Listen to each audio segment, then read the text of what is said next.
नमस्कार, नई परख के राष्ट्रीय मुद्दा कार्यक्रम में आप सब लोगों का स्वागत है और हमारे साथ प्रोफेसर अभय कुमार दुबे हैं, जिनसे हम रोज देश की राजनीति के बारे में कुछ प्रश्न करते हैं, देश की राजनीति की गुत्थियों को समझने की कोशिश करते हैं।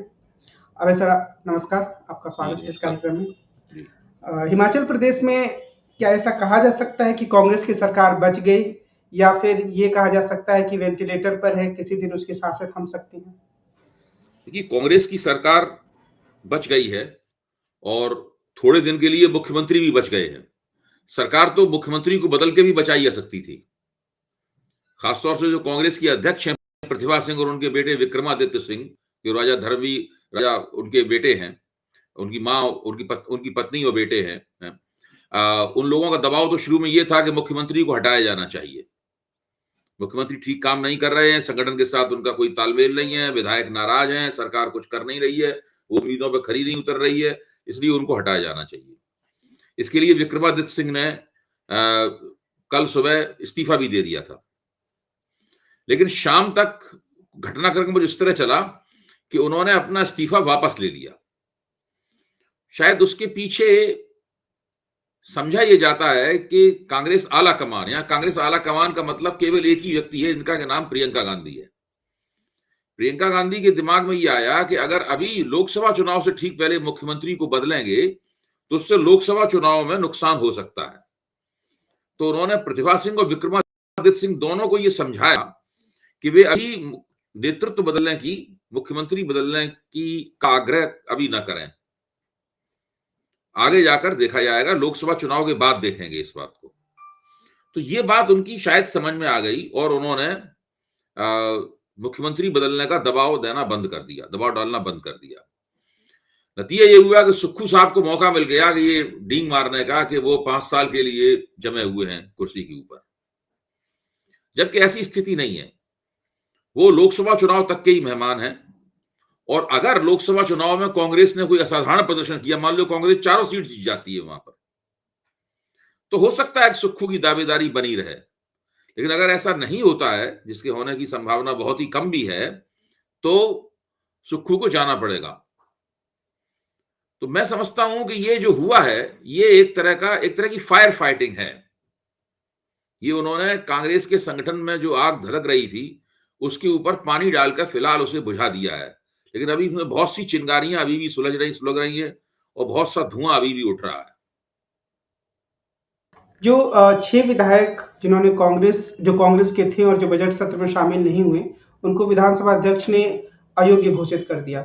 तो मुझे तो ये लगता है कि मोटे तौर पर ये कांग्रेस पार्टी का भी निर्णय रहा होगा, तभी विधानसभा अध्यक्ष ने काम देखिए, किया। मुझे तो ये बात समझ में आई नहीं, वो अयोग्य घोषित कर ही नहीं सकते, क्योंकि राज्यसभा चुनाव के ऊपर दल बदल कानून लागू ही नहीं होता है। नहीं, उसमें उसमें एक बात ये थी कि वो बजट सत्र के दिन उनको व्हिप जारी किया गया था कि आप इसमें आए, वो नहीं आए तब। इसका बहुत विस्तार से उल्लेख किया है विधानसभा अध्यक्ष ने। मतलब बजट सत्र पे जारी व्हिप के कारण आयोग घोषित किया है। हाँ, बिल्कुल, उसी अगर कारण। उन्होंने राज्यसभा चुनाव में पाला बदल के वोट डालने के बारे में आयोग घोषित किया है कि आरोप में, तो ये नहीं टिकेगा फैसला, क्योंकि Kuldeep Nair versus union of India नामक सुप्रीम कोर्ट के एक केस में सर्वोच्च अदालत ने साफ कहा है कि राज्यसभा का चुनाव सदन के बाहर माना जाता है, it is happening outside the house.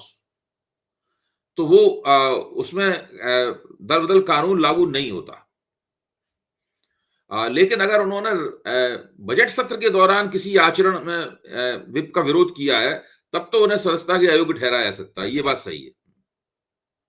मेरा सवाल ये है कि क्या कांग्रेस की मुझे ऐसा लगता है कि कांग्रेस आलाकमान की तरफ से भी एक सोचा समझा फैसला होगा कि ऐसा किया जाए, तो क्या मतलब सही इसमें फैसला है? दोनों तरह की बातें हैं। एक तरफ तो उनको अयोग्य घोषित किया जा रहा है, दूसरी तरफ सुक्खू ने यह बयान भी दिया है कि वो हमारे 6 बागी विधायकों से गलती हो गई है और अगर वो अपनी गलती को स्वीकार करके कांग्रेस में वापस आना चाहे तो उनके लिए हम दरवाजे फिर खोल सकते हैं, ये भी बयान दिया जा रहा है साथ में। क्योंकि देखिए, अंततः तो भाजपा और कांग्रेस में 34 विधायक हो गए हैं। अगर ये 6 विधायक भाजपा के खाते में चले जाते हैं, तो 25 और 6 31 और 3 निर्दलीय, तो 34 हो जाते हैं उधर। अगर इन 6 विधायकों की सदस्यता चली जाती है, तो सदन में कुल मिलाकर सदस्यों की संख्या कम हो जाएगी, तो कांग्रेस का बहुमत शायद कायम रहेगा। एक और एक बात आ रही है यहाँ पर कि जैसे जो वीरभद्र सिंह का परिवार है, वो एक सेंस ऑफ एंटाइटलमेंट के साथ जी रहा है कि हमारा हक है, और एक देखा जा रहा है कि और कोई आकर मुख्यमंत्री कैसे बन गया। क्या हम इसे देश की राजनीति में एक गंभीर बीमारी के रूप में चिन्हित कर सकते हैं कि कोई गंभीर बीमारी तो है ही, ये गंभीर बीमारी तो है ही। आमतौर पर तरीका क्या है? तरीका ये है कि जब सेंस ऑफ एंटाइटलमेंट बन जाए, जब उनको लगने लगे कि सत्ता के ऊपर हमारा मौरूसी हक है।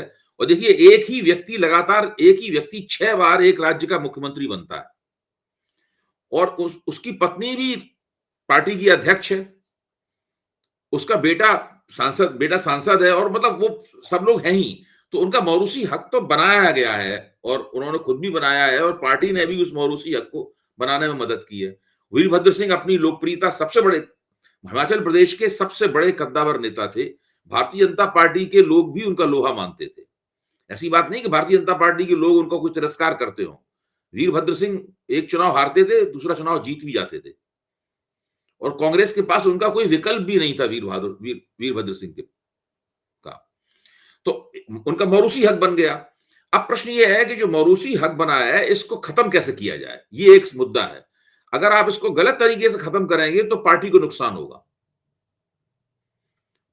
तो राहुल गांधी ने इस मौरूसी हक को खत्म करने की इस बार कोशिश की। उन्होंने प्रतिभा सिंह के दावे को दरकिनार करते हुए उन्होंने अपने विधायकों में से 20 से ज्यादा विधायकों का समर्थन सुक्खू को दिलवाया, सुखविंदर सिंह सुक्खू को दिलवाया, और उनको उन्होंने मुख्यमंत्री बना दिया। लेकिन जब उन्होंने ये किया, जिस वो क्षण आप याद कीजिए, वो तस्वीर आपने भी देखी होगी, मैंने भी वो तस्वीर देखी है टीवी के ऊपर, कि राहुल गांधी खड़े हुए हैं, एक तरफ प्रतिभा सिंह खड़ी हुई है, दूसरी तरफ सुक्खू खड़े हुए हैं। आप प्रतिभा सिंह का चेहरा देखिए, वो कितनी नाखुश लग रही है, कितना असंतोष और क्षोभ उनके चेहरे के ऊपर है। वो पार्टी के अध्यक्ष बनी रही, उनके बेटे को मुख्यमंत्री बनाया गया, और उनके खास व्यक्ति को, मुकेश अग्निहोत्री को, उप मुख्यमंत्री बनाया गया, जिन्हें मुख्यमंत्री बनाने का वो दबाव डाल रही थी। वो मुकेश अग्निहोत्री को मुख्यमंत्री बनवाना चाहती थी, खुद नहीं बनना चाहती थी, ना बेटे को बनवाना चाहती थी, लेकिन उनको उप मुख्यमंत्री बनाया गया। इस तरह से देखा जाए तो राहुल गांधी ने पूरी कोशिश की कि प्रतिभा सिंह भी संतुष्ट रहे, उन्हें भी सत्ता में हिस्सा प्राप्त हो। भाई, संगठन उनके पास है, उन्हीं का व्यक्ति जो है वो उप मुख्यमंत्री है, और उनका बेटा भी केंद्र कैबिनेट मंत्री है। एक छोटे से राज्य में इस तरह सत्ता आपको क्या चाहिए? लेकिन उन्हें तो मुख्यमंत्री पद चाहिए था। तो लगातार उनकी तरफ से गुटबाजी होती रही। सुक्खू युवक कांग्रेस के नेता के रूप में, और बाद में विपक्ष के नेता के रूप में, और कांग्रेस के नेता के रूप में उनका प्रदर्शन अच्छा रहा। आला कमान ने उन्हें उसका पुरस्कार भी दिया, लेकिन वो इस गुटबाजी की प्रतियोगिता में कामयाब नहीं हो पाए। भाई, जब आपको सत्ता मिल गई तो आपको अपनी सत्ता सुदृढ़ करनी चाहिए थी। ये कैसे हुआ कि जिन विधायकों ने सुक्खू का समर्थन किया था, उस वक्त आला कमान के दबाव में किया था, वो विधायक धीरे धीरे प्रतिभा सिंह ने तोड़ लिए, और आज वही 20 से ज्यादा विधायक कहने लगे कि सुक्खू का नेतृत्व उन्हें पसंद नहीं है। देखिए, जब सत्ता आपको मिल जाती है किन्हीं परिस्थितियों वश, तो सत्ता को सहेज के रखना, और उसको पुष्ट करना, और उसको और ज्यादा ताकतवर करना, उसके कदमों को मजबूती से जमाना भी पड़ता है। आप देखिए, आप राजस्थान का उदाहरण देखिए। राजस्थान में सचिन पायलट कांग्रेस के अध्यक्ष थे। जब चुनाव लड़ा गया तो लोगों ने कहा, भाई, सचिन पायलट की अध्यक्षता में यह चुनाव अच्छा लड़ा गया, और कांग्रेस जीत भी गई। इसके बाद जाहिर है कि जब टिकट बंटे होंगे तो सचिन पायलट ने बहुतों को टिकट भी दिलवाया होगा, लेकिन धीरे वो मुख्यमंत्री नहीं बन पाए। मुख्यमंत्री बनने की दौड़ में वो पीछे रह गए।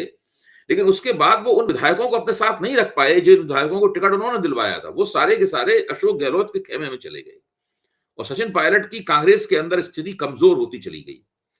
लगभग उसी से मिलती जुलती स्थिति इस वक्त सुक्खू की है। 1 साल से सुक्खू मुख्यमंत्री हैं, बीच में उनका स्वास्थ्य वगैरह भी खराब रहा काफी, ये भी बात सही है, लेकिन फिर भी ये कोई बचाव का तर्क नहीं है, ये कोई एक्सक्यूज नहीं है।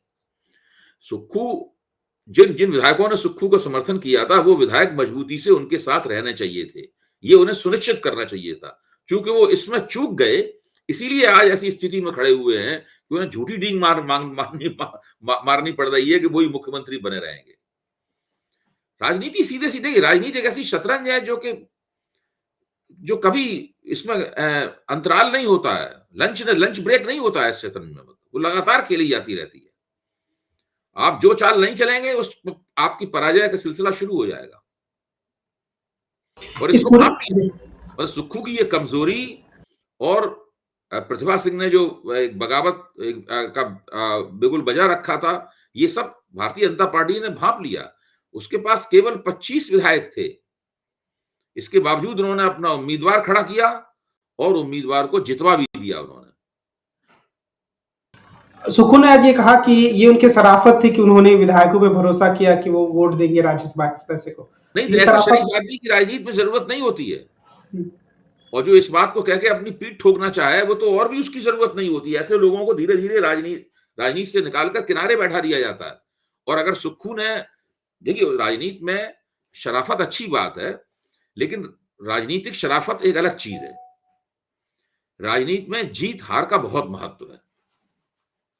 आप एक बार जीत जाइए, फिर आप खूब शरीफ बने रहिए, तब आपकी शराफत का और मूल्य होगा।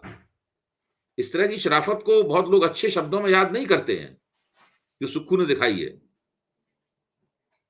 कि कांग्रेस के भीतर जो एक धड़ेबंदी या गुटबंदी की जो प्रवृत्ति है, तो मुझे लगता है कि इस रूप में तो नहीं, पर एक अलग रूप में सभी पार्टियों में होती है। मैं सवाल में पूछना चाह रहा था, धड़ेबंदी गुटबंदी सभी पार्टियों में होती है। अब जैसे कि हिमाचल प्रदेश में, हिमाचल प्रदेश भाजपा के ऊपर धूमल परिवार का कब्जा था। प्रेम कुमार धूमल के बाद में उनके बेटे अनुराग ठाकुर का दावा था।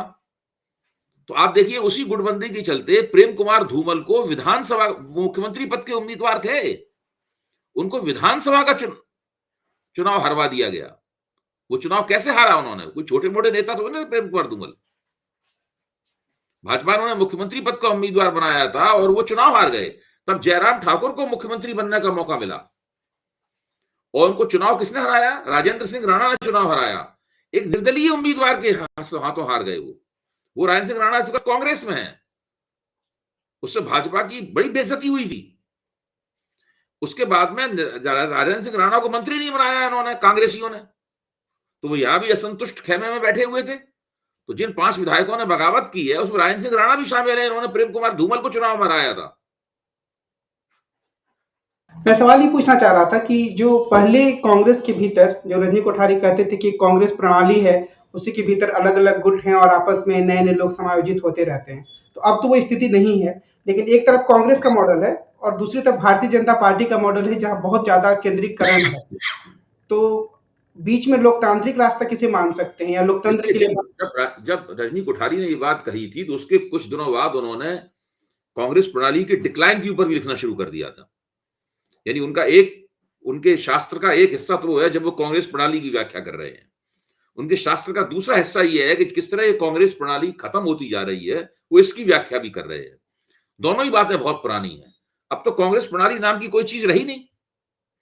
अब तो कुछ लोगों का कहना यह है, हालांकि कोई वो मेरे ख्याल से कांग्रेस प्रणाली की नकल में ही बोल रहे हैं कि अब कि बीजेपी सिस्टम उभर रहा है, कांग्रेस सिस्टम नहीं, अब बीजेपी का सिस्टम उभर रहा है। ऐसी बहुत सी लोग बातें करने लगे हैं। हालांकि बीजेपी सिस्टम उभरने वाली परिस्थिति अब नहीं रही है, क्योंकि जब जिस समय कांग्रेस प्रणाली थी उस वक्त क्षेत्रीय शक्तियां नहीं थी। जब रजनी कोठारी ने कांग्रेस प्रणाली की चर्चा की थी उस वक्त क्षेत्रीय शक्तियां नाम की कोई चीज नहीं थी। आज तो उस बीजेपी का प्रभुत्व बड़ा है, लेकिन वो वर्चस्व की शक्ल उसने नहीं ले पाई है अभी तक। इसीलिए जरा भी विपक्ष की एकता होती है तो हमारे प्रधानमंत्री जो कि वैसे तो सर्वशक्तिमान लगते हैं लेकिन विचलित हो जाते हैं थोड़े, और फिर वो काफी देर तक उनकी रणनीति भी डिरेल हो जाती है नरेंद्र मोदी की। और क्षेत्रीय शक्तियां बहुत महत्वपूर्ण है।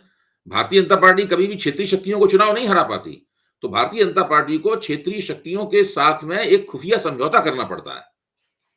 आज मेरी मान्यता है कि उन्होंने बीजू जनता दल के साथ में, भारत राष्ट्र समिति के साथ में, वाईएसआर कांग्रेस के साथ में और तेलुगु देशम के साथ में, इतनी पार्टियों के साथ में नरेंद्र मोदी और उनकी भारतीय जनता पार्टी ने एक खुफिया समझौता कर रखा है।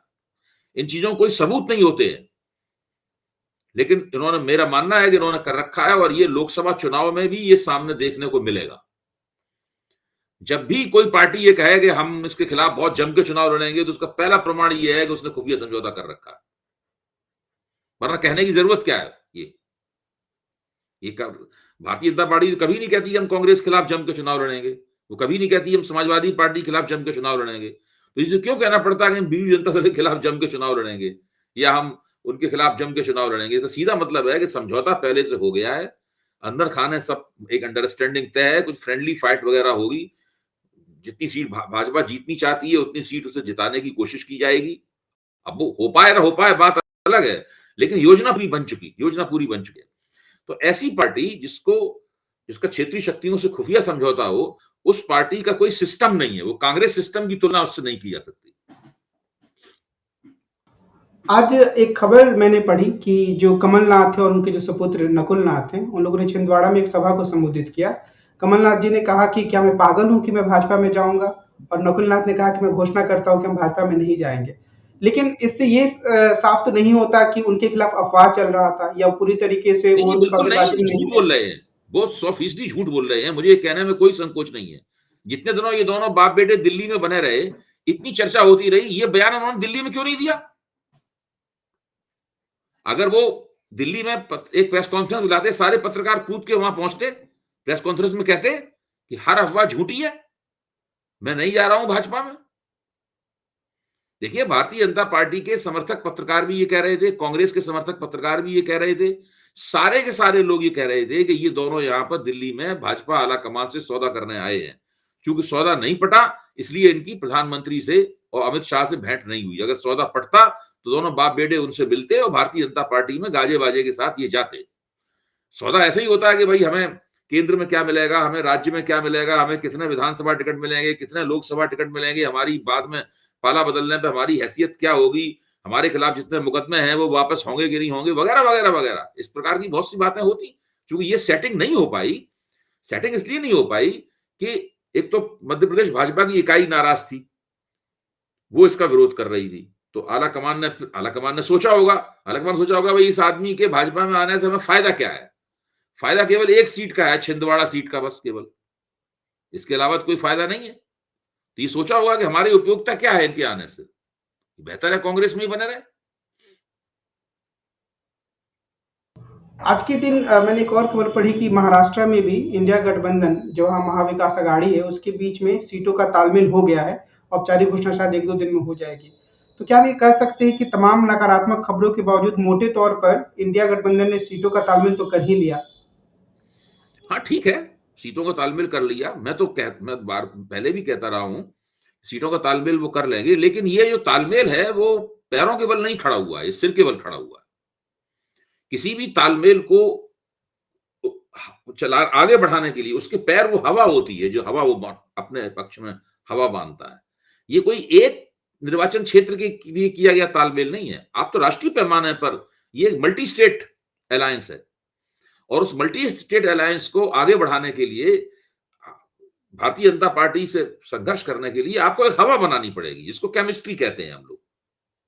हवा बनानी थी, वो केमिस्ट्री बनाना। तो वो हवा इन लोगों ने नहीं बनाई है।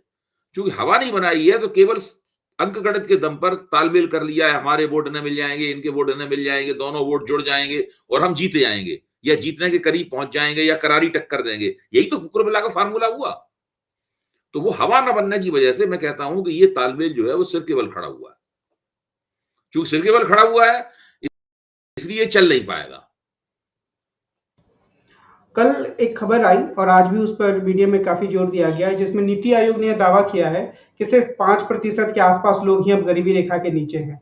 तो क्या इस तरह की दावेदारी से एक फील गुड का फैक्टर बनाने की कोशिश नरेंद्र मोदी की सरकार देखिए, लगातार ये कर रही नीति आयोग के दावे बड़े छलिया किस्म के दावे होते हैं। पिछली बार जो गरीबी घटने का दावा किया गया था वो दरअसल नीति आयोग का आधिकारिक दावा नहीं था, वो नीति आयोग के एक सदस्य का पेपर था। उस पेपर को कोट करके प्रधानमंत्री ने तमाम वाहवाही लूटने की उसके लिए कोशिश की थी।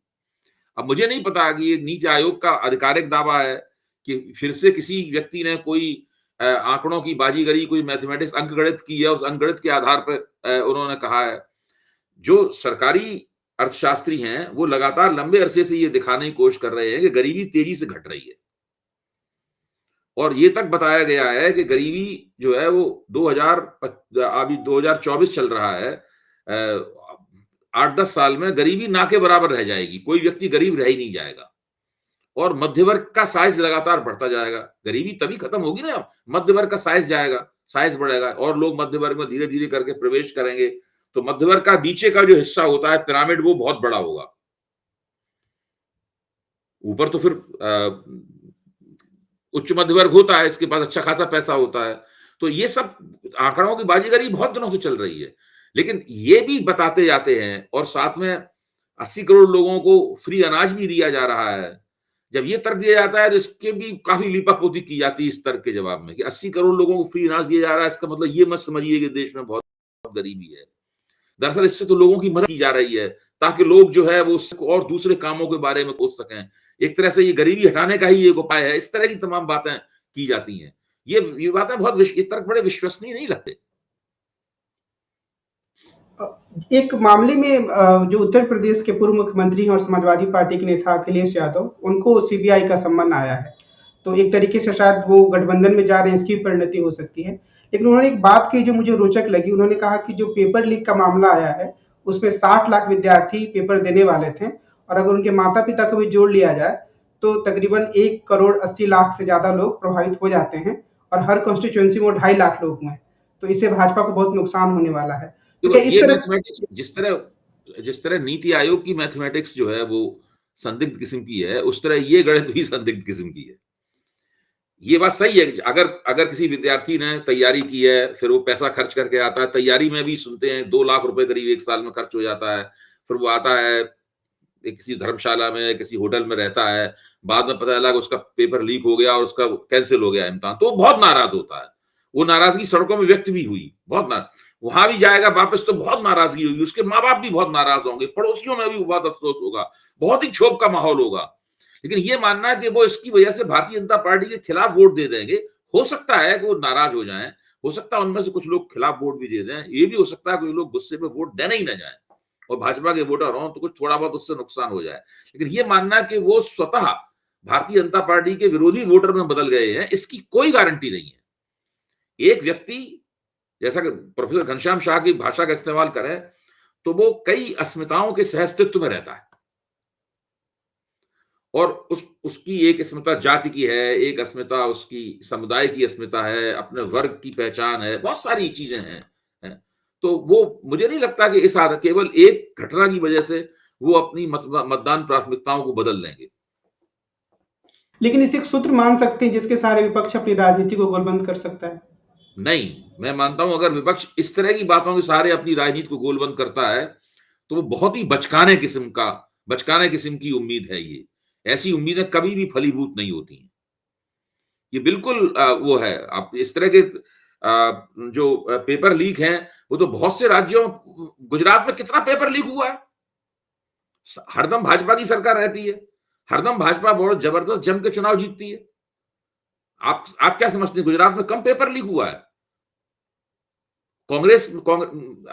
अशोक गहलोत की सरकार में बहुत पेपर लीक हुआ, फिर भी अशोक गहलोत ने बहुत अच्छा चुनाव लड़ा, चुनाव हार गए, वो बात अलग है। ऐसा नहीं है कि उनका मध्य प्रदेश, छत्तीसगढ़ से भी अच्छा प्रदर्शन रहा उनका। सब जगह पे मध्य प्रदेश में पेपर लीक हुए, वहां तो लगातार भारतीय जनता पार्टी चुनाव जीतती ही जा रही है। अगर पेपर लीक होने की वजह से पार्टियां चुनाव, उत्तर प्रदेश इस वक्त पेपर लीक प्रदेश बना हुआ है। पिछले 7-8 साल में बहुत पेपर लीक हो चुका है उत्तर प्रदेश में। लेकिन मैं समझता हूं कि अभी भी लोकसभा चुनाव में भारतीय जनता पार्टी उत्तर प्रदेश में सबसे ज्यादा मजबूत स्थिति में है। तो इस प्रकार की जो ये बहुत ही जिसे कहते हैं ना कि बहुत हवाई किस्म की गणित है, इस पे भरोसा करना मुझे बहुत हास्यास्पद लगता है कि कोई गंभीर व्यक्ति इस तरह की गणित का सहारा ले कैसे सकता है। आज की बातचीत को हम यहीं विराम देते हैं। कार्यक्रम को खत्म करने से पहले मैं सभी लोगों से जिन्होंने अभी तक नई परख को सब्सक्राइब नहीं किया है, उनसे अनुरोध करूंगा कि वे हमारे चैनल के साथ नियमित रूप से जुड़ें और चैनल को सब्सक्राइब करें। आज की बातचीत के लिए वैसे आपको बहुत बहुत धन्यवाद। हम कल फिर मिलते हैं। नमस्कार।